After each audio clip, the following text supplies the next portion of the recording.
जय माता दी दोस्तों, स्वागत है आपका माँ सरस्वती देवी चैनल में। भगवान भोलेनाथ की कृपा आप पर, आपके परिवार पर सदा सर्वदा बनी रहे, ऐसी कामना करती हूँ भोलेनाथ जी से। दोस्तों, आज का वीडियो बहुत ही विशेष है। आज के वीडियो में मैं आपको कुछ ऐसी जानकारियाँ बताऊंगी जो पूजा पाठ से संबंधित है। अगर पूजा पाठ को विधि पूर्वक, नियम पूर्वक ना किया जाए तो ये जल्दी फलित नहीं होता। हम कितना भी पूजा पाठ करते हैं उसमें कुछ ना कुछ गलतियाँ हो ही जाती हैं। तो ऐसी गलतियां ना हो, इसके लिए ये वीडियो आपको देखना बहुत ज़रूरी हो जाता है। ये जो भी जानकारी मैं आपको दे रही हूँ ये बहुत ही विशेष है, बहुत ज़रूरी है आपके लिए। तो प्लीज़ इस वीडियो को ध्यान से सुने। इस वीडियो में मैं आपको बताऊंगी घर में रखे शिवलिंग की पूजा कैसे की जानी चाहिए, ये कितनी बड़ी होनी चाहिए, गोमती चक्र क्या है, गोमती चक्र को सिद्ध करने का अभिमंत्रित मंत्र बताऊंगी मैं आपको, और किस माला से किस देवी देवता की मंत्रों का जाप करना चाहिए। ये सभी जानकारियाँ इस वीडियो में बताने वाली हूँ। इस वीडियो को अंत तक जरूर सुने। तो दोस्तों, वीडियो शुरू करने से पहले अगर आप मेरे चैनल पर नए हैं तो पहले मेरे चैनल को सब्सक्राइब कर लीजिए और इस वीडियो को ज़्यादा से ज़्यादा लोगों में शेयर कीजिए। तो शुरू करते हैं अपना वीडियो। दोस्तों, पूजा गृह यानी मंदिर में अगर आपने शिवलिंग रखा है तो शिवलिंग की पूजा कैसे करनी है। दोस्तों, शिवलिंग को कभी भी अंधेरे में नहीं रखना चाहिए और कभी अकेले नहीं रखना चाहिए। शिवलिंग के पास माँ गौरी, श्री गणेश और कार्तिकेय भगवान की मूर्ति होनी चाहिए। रोज शिवलिंग पर जल चढ़ाएं और शिवलिंग पर जल चढ़ाते समय ओम नमः शिवाय मंत्रों का जाप करके जल चढ़ाएं। और हर सोमवार या शुक्रवार को माँ पार्वती और शिवलिंग के गठबंधन जरूर करें। इससे आपका सौभाग्य बढ़ता है, सुहाग बढ़ता है। शिव पार्वती का गठबंधन करने से दाम्पत्य जीवन सुखी रहता है, गृहस्थ जीवन सुखी रहता है, सुख समृद्धि का वास बना रहता है, पति पत्नी में आपसी कलह कलेश दूर होते हैं। यदि आपने घर में शिवलिंग रखा है तो शिवलिंग पर तांबा या पीतल के धातु का बना हुआ नाग लिपटा हुआ होना चाहिए और शिवलिंग के ऊपरी ओर जल की धारा बहती रहनी चाहिए। अगर आपने घर में शिवलिंग रखा है तो शिवलिंग की ऊंचाई आपके अंगूठे की जितनी होनी चाहिए। इससे बड़ा शिवलिंग घर में नहीं रखना चाहिए। दोस्तों, अगर घर के मंदिर में आपने 3 गणेश जी की मूर्ति रखी है तो गणेश जी की मूर्ति 3 कभी ना रखें, 1 गणेश की मूर्ति रखें। मंदिर में अगर आपने 2 शंख रखा है तो 2 शंख कभी ना रखें। सूर्य भगवान की प्रतिमा 2 कभी नहीं रखनी चाहिए। इसी तरह 2 गोमती चक्र, 2 शालिग्राम ये कभी नहीं रखने चाहिए। इन बातों का अगर आप ध्यान रखते हैं तो आपकी पूजा पाठ, आपकी साधना फलित होती है। घर के मंदिर में 9 इंच से छोटी देव की प्रतिमा होनी चाहिए, यानी 22 सेंटीमीटर होना चाहिए। इससे बड़ी प्रतिमा घर में शुभ नहीं होती। तो यदि आप भगवान की परिक्रमा करते हैं तो इसका भी विशेष महत्व है। गणेश जी की पूजा करने के बाद या शिव भगवान की पूजा करने के बाद या सूर्य को यदि आप जल चढ़ाते हैं तो परिक्रमा करते हैं, वो परिक्रमा कितनी होनी चाहिए इसका भी ध्यान रखना विशेष होता है। आप किसी देवी की पूजा करने के बाद उनकी परिक्रमा करते हैं, उनकी परिक्रमा 1 बार करनी चाहिए।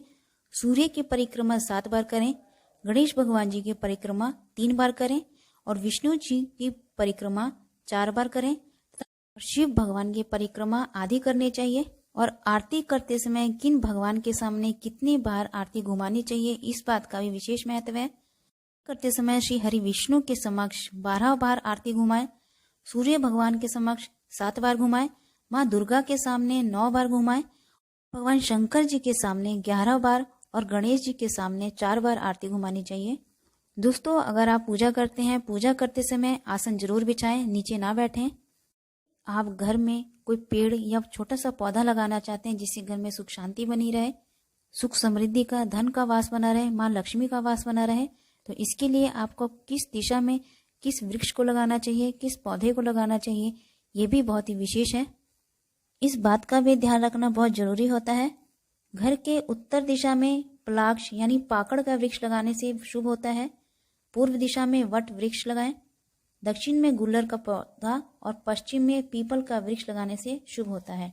इन पेड़ की छाया घर पर नहीं पड़नी चाहिए।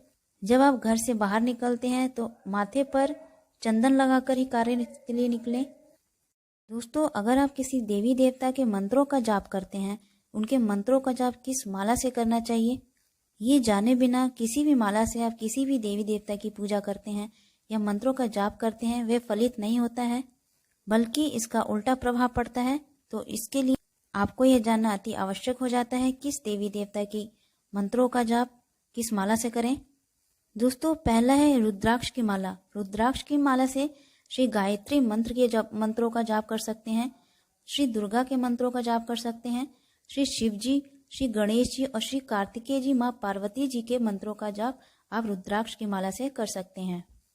तुलसी जी की माला से श्री राम जी, श्री कृष्ण जी, श्री सूर्य नारायण जी, वामन जी, श्री नृसिंह जी का आप मंत्रों का जाप कर सकते हैं। और स्फटिक माला से श्री दुर्गा जी, श्री सरस्वती और श्री गणेश जी के मंत्रों का जाप कर सकते हैं। यानी श्री गणेश जी और श्री दुर्गा जी के मंत्रों का जाप आप रुद्राक्ष की माला और स्फटिक माला दोनों से कर सकते हैं। और सफेद चंदन की माला से सभी देवी देवताओं के मंत्रों का जाप कर सकते हैं। लाल चंदन की माला से श्री दुर्गा जी के मंत्रों का जाप कर सकते हैं। कमल गट्टे की माला से श्री लक्ष्मी जी के मंत्रों का जाप करें। और हल्दी माला से श्री बगलामुखी माता रानी का जाप करें।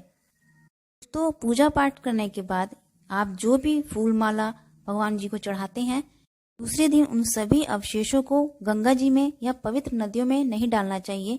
ऐसा करने से देवी देवता रुष्ट होते हैं।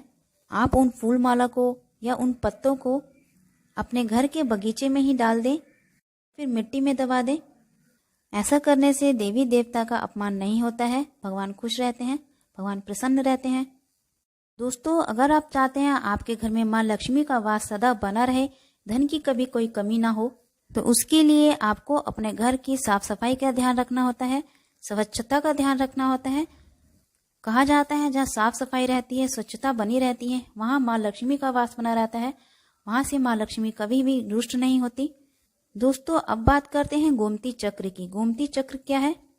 दोस्तों होली, दिवाली, दशहरा जैसे अवसर पर या किसी रवि पुष्य योग, सर्व सिद्धि योग, अमृत योग जैसे मुहूर्त में गोमती चक्र अभिमंत्रित सिद्ध करना श्रेष्ठ माना जाता है।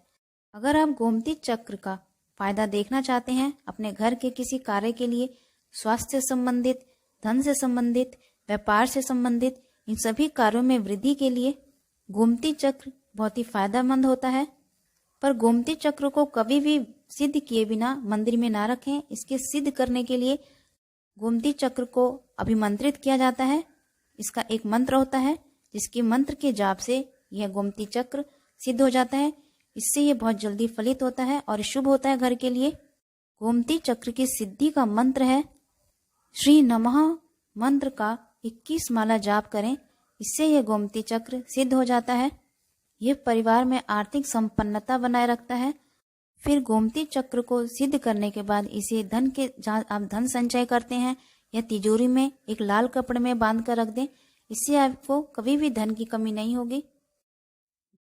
या फिर अगर आपके व्यापार में वृद्धि नहीं हो पा रही है, बिजनेस में आगे नहीं बढ़ पा रहे हैं, तो इसके लिए आपको घर के पूजा स्थान पर 11 गोमती चक्र लाल कपड़े में बांध कर रखें तथा श्री श्रेय नमः मंत्र का जाप करें।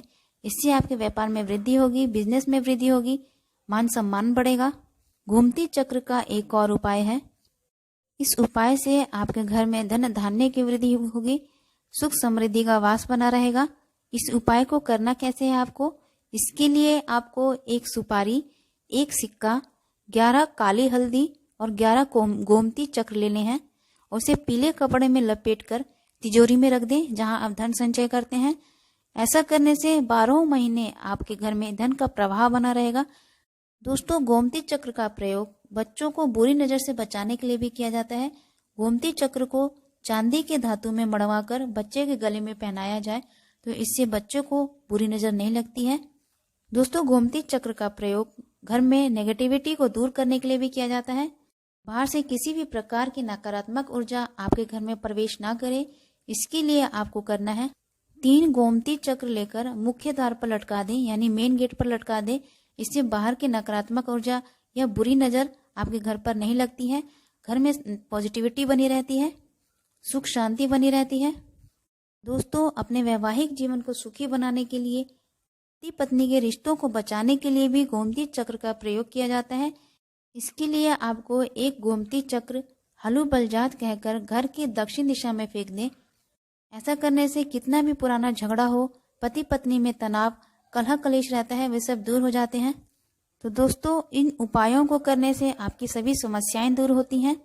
माँ लक्ष्मी का वास बना रहता है, श्री विष्णु की कृपा बनी रहती है, भगवान शिव शंकर की कृपा बनी रहती है। दोस्तों आई होप अगर आप इन जानकारियों के साथ पूजा करते हैं, आई होप आपको ये जानकारियाँ अच्छी लगी होंगी।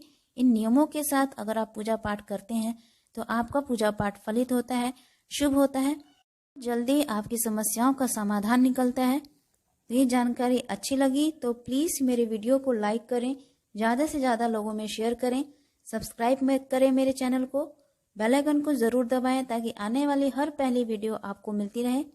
तो मिलते हैं अगले वीडियो में। जय माता दी दोस्तों।